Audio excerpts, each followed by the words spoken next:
Hello friend, आज मैं आप लोगों को कली वाला प्लाजो बनाना बताऊंगी, वो भी फुल लेयर में। हमने ये 3 कलर लिए हैं क्योंकि जो हमारी कुर्ती है उसमें इस तरीके की एम्ब्रॉयडरी हो रही है और मैंने सभी जो कलर है वो 1.5 मीटर कपड़ा लिया है। हमने लंबाई ली है 39 इंच और हिप्स हमारे हैं 44 इंच। इसमें हमें डिवाइडेड बाय करना है 12 इंच। हमारा बराबर करके आएगा 3.6 इंच, मतलब हमें जो कलियां लेनी है उनकी विड्थ लेनी है 3.6 इंच। हमने 39 इंच इसकी लंबाई ले ली है, आपको इसमें 2 इंच ऐड कर लेना है।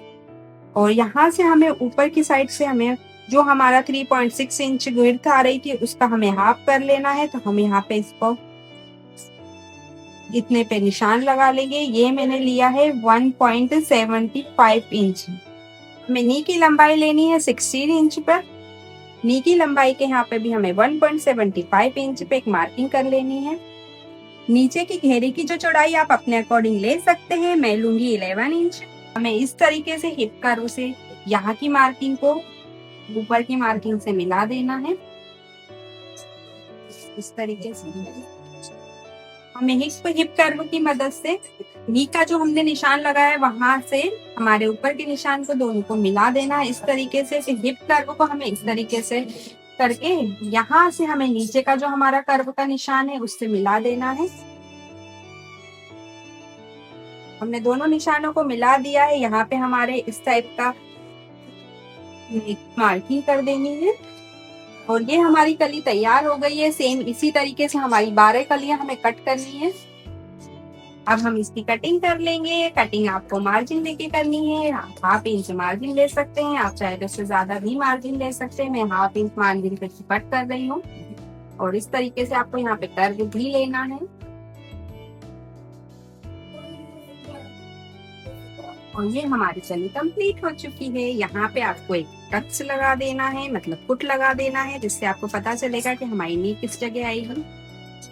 हमने कपड़े को इस तरीके से फोल्ड कर लिया है क्योंकि हमें इसकी 4 कलियां लेनी है और ये हमने 18 इंच पे लिया है। इसी तरीके से आपको और भी जो फैब्रिक है इसके ऊपर रख लेना है ताकि हम सारी कलियां एक साथ कट कर सके।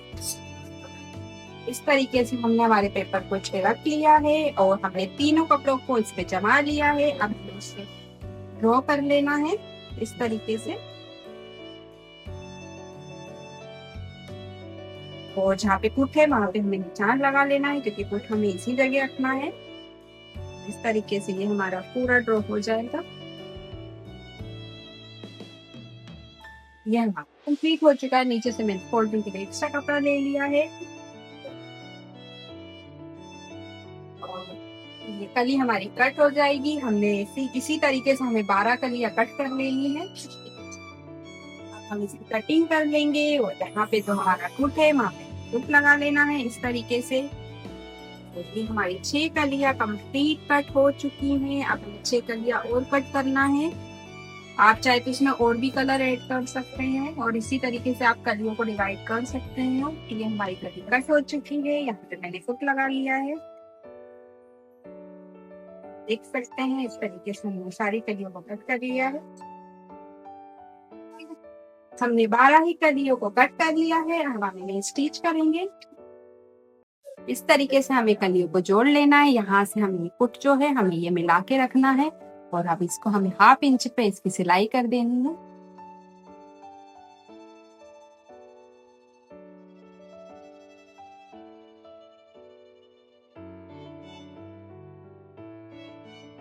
आप देख सकते हैं हमारा कुट से कुट मिल चुका है।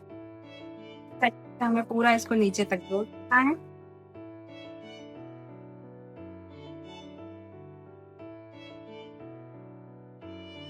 ये हमारी कली कंप्लीट हो चुकी है। हमारी कली पूरी तरीके से जुड़ चुकी है। आप देख सकते हैं। अब आप इसको अच्छे से प्रेस कर लें। हमें ये कलर इसमें ऐड करना है। कलर आप अपने अकॉर्डिंग ऐड कर सकते हैं। इस तरीके से मैं यहाँ ये कलर ऐड कर रही हूँ। मैंने पहले कुछ से कुछ को मिला लिया है और अब हमें इस तरीके से इसको रखना है और इसको भी हाफ इंच ऐड कर लेना है। इस तरीके से हमें इसे जोड़ देना है और कुछ से कुछ को मिला लेना है। तरीके से हमने इसको भी कुछ से कुछ मिला लिया है और हमें नीचे तक इसको इस तरीके से जोड़ लेना है।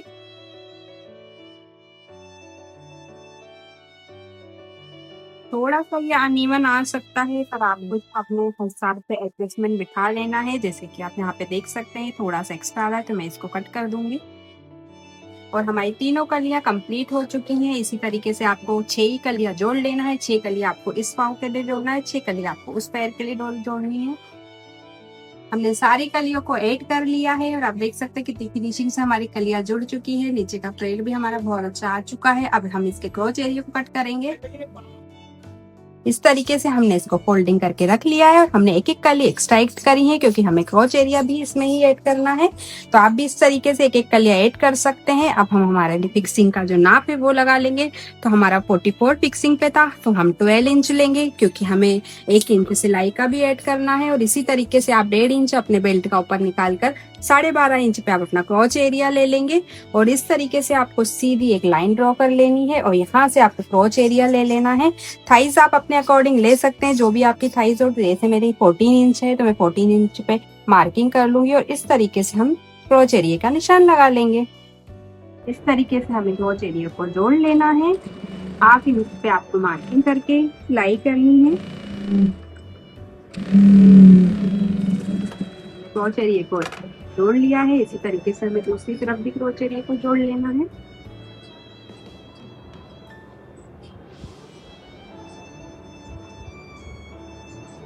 दूसरी तरफ के क्रोच एरिया को भी जोड़ लिया है।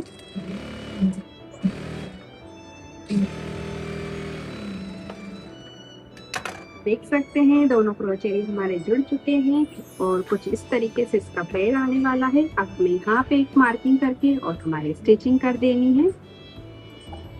ये हमें दोनों क्रोच एरिया को इस तरीके से होल्ड कर लेना है ताकि हमारे क्रोच एरिया डिस्टर्ब ना हो। और इस तरीके से हमें यहाँ से स्टिचिंग स्टार्ट करनी है। यहाँ से भी देखिए आप बिल्कुल बराबर पे हमारा लाइन आ रहा है और हम 8 इंच पे इसको भी स्टिच कर लेंगे।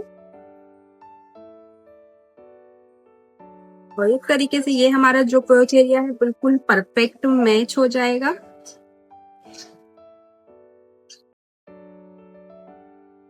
हमें बैक पार्ट के लिए एक फैब्रिक का इस तरीके से पीस ले लेना है जिसकी हमें लंबाई लेनी है 12 इंच और हमें इसकी चौड़ाई लेनी है 1.5 इंच पे और 1/2 इंच आपको इसको स्टिचिंग का इसमें ऐड कर लेना है। इस तरीके से मार्किंग करके इसे इस तरीके से क्रॉच कर देना है।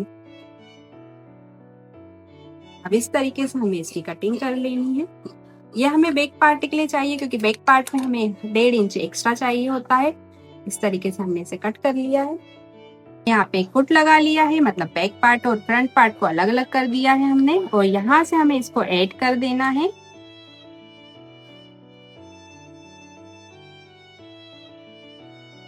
अगर आप इस तरीके से 1.5 इंच इसमें एक्स्ट्रा करेंगे तो आपको जो बैक में जो प्रॉब्लम आती है वो प्रॉब्लम नहीं आएगी।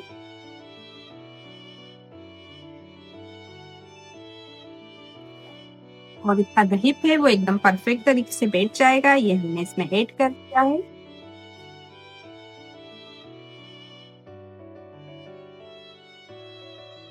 देख सकते हैं इस तरीके से हमने इसको 1.5 इंच में एक्स्ट्रा कर लिया है। आप इसमें प्रेसिंग कर सकते हैं या आप इसमें सिलाई भी लगा सकते हैं। हमें बेल्ट के लिए 4.5 इंच की एक पट्टी कट कर लेनी है। इसकी चौड़ाई हमें लेनी है हमारे हिप के अकॉर्डिंग।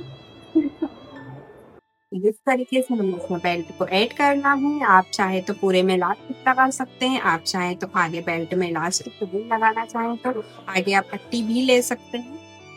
और इस तरीके से आप जो मैंने यहाँ पे कपड़ा ऐड किया था इसे इस तरीके से सिलना है। कुछ इस तरीके से इसका शेप रहेगा।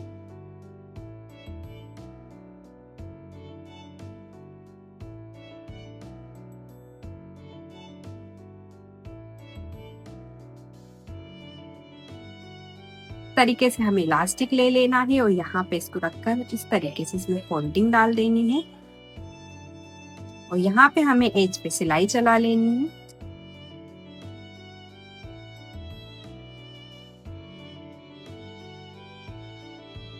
देख सकते हैं हमने इसमें इलास्टिक ऐड कर दिया है। आपको इस तरीके से इलास्टिक को चारों तरफ से खींच लेना है और फिर एक मिड पे सिलाई लगा देनी है।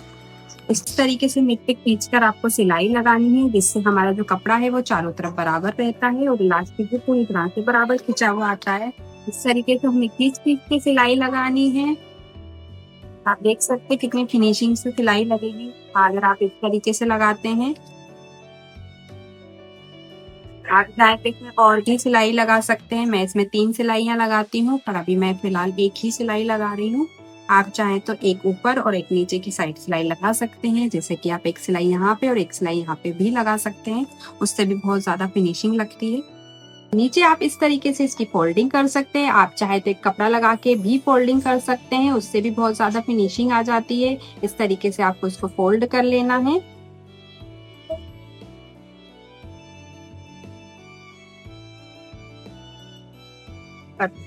देख सकते हैं जो मैंने 1.5 इंच कपड़ा ऐड किया था वो कुछ इस तरीके से दिखने वाला है। इससे आपका जो क्रोच एरिया एकदम प्रॉपर बैठेगा और फ्रंट में भी आप देख सकते हैं हमारा इलास्टिक बिल्कुल प्रॉपर लग चुका है। मतलब ओवरऑल हमारा प्लाजो कंप्लीट हो चुका है और मैंने इसको प्रेसिंग भी कर ली है।